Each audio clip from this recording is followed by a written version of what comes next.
વાત નવસારીની, જ્યાં diamond worker એસોસિએશને નોંધાવી ફરિયાદ. રત્ન કલાકારોને મજૂર કાયદાનો લાભ ન આપવા મુદ્દે ફરિયાદ નોંધાઈ.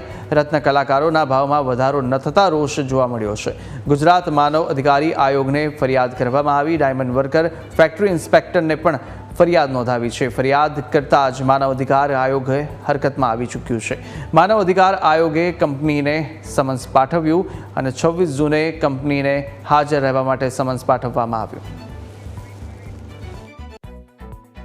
રત્ન કલાકારોને મજૂર કાયદાનો લાભ નહીં આપવાના કારણે, રત્ન કલાકારોના ભાવમાં વધારો નહીં કરવાના કારણે અમે ફેક્ટરી ઇન્સ્પેક્ટર, લેબર ડિપાર્ટમેન્ટ અને માનવ અધિકાર આયોગને ફરિયાદ કરવામાં આવી હતી.